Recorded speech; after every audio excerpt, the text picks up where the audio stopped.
Hello. A massive church building programme followed the Norman conquest. Around 6,000 churches in all. Nothing on this scale ever before, nothing on this scale was ever seen again. The Anglo-Saxon past being swept away in a spiritual conquest following the physical takeover. And the architectural style is called Romanesque. On a massive scale and built with the grandeur of classical Rome, reviving elements of classical Roman architecture. Characteristic features of Norman Romanesque architecture are semicircular rounded arches. These are single-centred, stronger than a horizontal lintel, which means improved load bearing for whatever is above. The individual stones of the arch are known as voussoirs, and these are built over a framework and then locked in place by a central keystone. And round-headed arches were used to create arcades. This is St James Church, Brassington in Derbyshire. Typical Norman decoration on the capitals. Scallops on the one in the foreground, waterleaf on the one behind. Waterleaf, this plain, unribbed, tapering, upright leaf motif. If you notice the arch, it has a profile, it's stepped. And these profiles get more imaginative over time. So it gives us a clue to early, mid and late Norman architecture. The earliest have no profiling, plain and unmoulding, and may date to around 1050, so before the conquest, but there was some limited impact from Romanesque architecture in England before. And we then become single-stepped as here, and then double-stepped. Then we get single chamfers, and finally double chamfers. This example is at All Saints Church, Yulegrave, and double chamfers appear towards the end of the 12th century, 1180, 1190, when Norman Romanesque architecture is beginning to give way to early Gothic. Windows tend to be splayed, maximise the light, minimise the draft. This example is at All Saints Church at Steatley, it's in North East Derbyshire. Piers were massive and typically rubble filled. This is St Michael and St Mary's Church at Melbourne. The piers here are 4 foot in diameter. The capitals are scalloped and around the arches is chevron decoration. Plain walls might be decorated with blind arcading, sometimes overlapping. This splendid decorative arcading is at Christ Church Priory in Dorset. And the priories had later additions like most surviving Norman buildings, but the Norman nave and transepts are largely intact.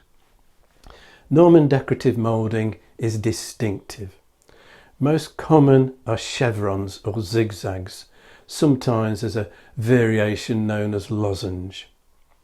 You also get billets, raised rectangles or cylinders at regular intervals, and you can see them here running around the outer edge of the arch with chevrons inside. Beak heads are peculiar to Norman architecture in England. The heads of birds and beasts, usually biting a roll moulding. This is the Church of St Mary at Tutbury in Staffordshire, a former priory church founded in the 1080s by the Norman Lord Henry de Ferrers. It's had a lot of Victorian restoration and rebuild, but this lavish Norman west doorway of 7 orders has survived, with its examples of chevrons and beak heads. This is St Michael's Church, Stukeley. It's in the Aylesbury Vale in Buckinghamshire, the west front again. It dates to around about 1150, and you can see these bold chevrons over the triple arch door. You also have some spiral cable moulding on the side columns. Colonnettes, these are decorative, they're not structural. And the church here also has a tympanum carved with a boar hunt, and a tympanum is the filling of the space between the door lintel and the arch above it. And they're often carved, but because they face outside, they tend to weather. There's another hunting scene on the tympanum at Holy Trinity Church, Ashford in the Water. This tympanum is at St Bartholomew's Church, Hogneston in Derbyshire. It shows a bishop with his crozier, there are 2 fishes, a boar and a lamb. And this is St Peter's Church, Parish in Derbyshire, rebuilt in the 1870s, but a door from the earlier Norman church is retained in the tower. Its beakhead moulding has become very worn, but the tympanum is in reasonable condition. Features a lamb with a cross, the Agnus Dei, and with a dove symbolising the Holy Spirit above. There's also a stag and a boar in the scene.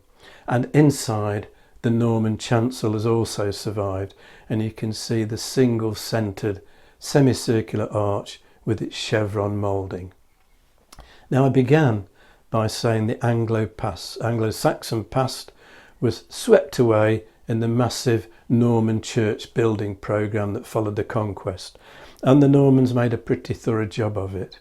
But there are still Anglo-Saxon remains to be found, much more than was once thought, and it is still being discovered, and that will be my topic next time for what will be the final part in this series.